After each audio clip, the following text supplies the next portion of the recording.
You've been playing outside on the hottest day of summer. The sun has been blasting its hot rays at you, and you suddenly start to feel dizzy. Oh no. I'm afraid you have a heat stroke and need help immediately. A heat stroke is when your body's temperature regulation shuts down and you're no longer able to cool off. As a result, the body's temperature rises rapidly. There are two types of heat stroke: classic, also known as non-exertional, or exertional. The main difference between these two is whether or not you were performing physical activities when the stroke occurred. A classic heat stroke happens when your body is exposed to high temperatures or humidity and has a poor way of cooling itself. In most cases of classic heat stroke, there's no history of major physical activity or effort, and the onset is often delayed and can take days to show. Typically, it affects the elderly and those who are chronically ill. Exertional heat stroke can occur with vigorous hot weather activities.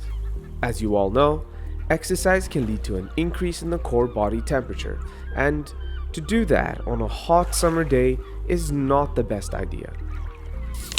It is most commonly seen in athletes and outdoor workers, or it can happen to anyone who's spent a little too much time under the sun exerting themselves. If you experience a heat stroke, you might notice any of the following symptoms: high body temperature, confusion, dizziness or slurred speech, nausea, vomiting or diarrhea, muscle weakness or cramps, rapid breathing, headaches or even seizures.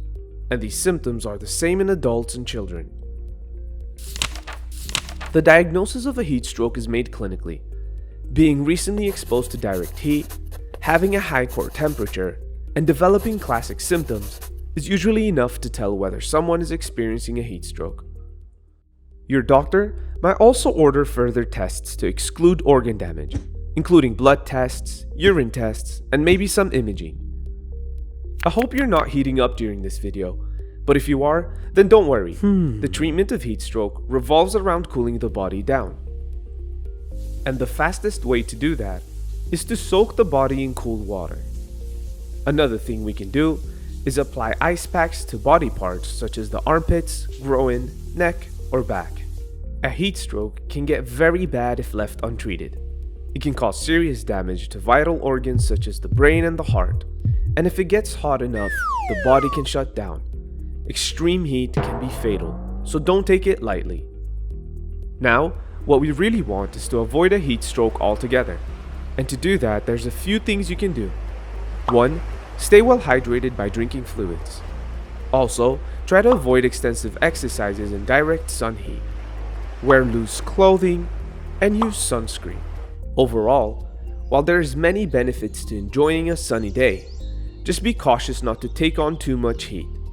A heat stroke can be dangerous, but if you happen to witness one, just remember that cooling the body down is a priority. And with that, we hope you have a better grasp of heat strokes. See you next time.